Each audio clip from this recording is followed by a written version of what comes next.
I'm here with Manzoor Ishani from Sherard's Solicitors, and we're really going to talk about the franchise agreement from the buyer's point of view. So if you're looking to buy a franchise, you probably need to know what a franchise agreement is. When you buy a franchise, you're effectively buying the rights to run a business. And you need to have an agreement that will set out the rules that are going to govern the way you run that business and what happens in the longer term as well. I come across a franchise that I'm interested in, I make all the inquiries. Now I'm given this, essentially a contract, this a franchise agreement. Yes. Do I need to take legal advice before I sign it?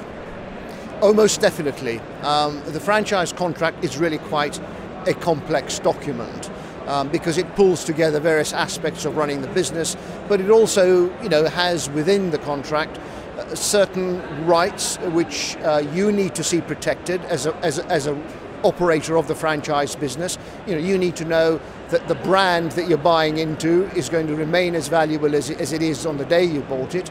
The second thing is that the franchise agreement may be legal because it has been drafted by a solicitor, but that doesn't necessarily make it ethical.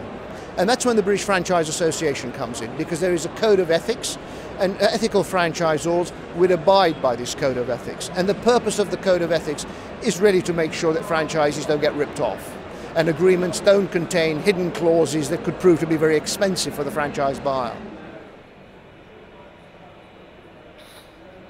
What sort of fees are they looking at for this kind of work? Most franchise solicitors, and you do have to go to a solicitor who specialises in franchising, will give you a quote, and it'll range between £350 plus VAT to maybe £700. And for that you would expect the solicitor to read the agreement, understand the agreement and explain it to you. Do you come across stories where the buyer has not taken that advice? The time I come across something like that is when there is a problem. You've got a situation where there's litigation looming. They then come and say, well, look, I've got this problem, the franchisor hasn't done what he said he would do. I'm not getting the support, or the advertising money seems to have disappeared and I don't know where it's gone, and so on and so forth. And at that stage you say, well, okay, let's have a look at the agreement, because it's the agreement that will govern your relationship.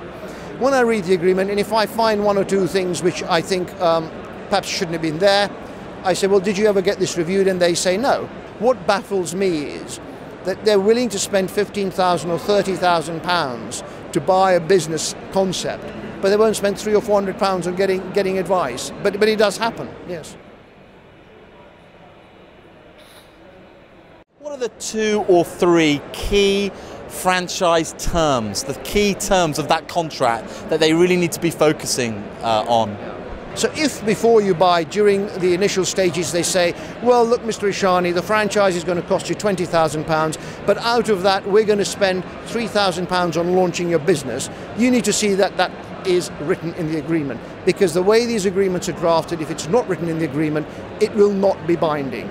The second thing, which is very important, is that you look to see what situations it covers that are important to you. What happens at the end of the, say, 5-year period? Where does that leave you? What happens if you want to sell your business? What happens if you want to leave the network? Are you allowed to carry on in the business, or do you have to leave it completely? The contract should address those issues.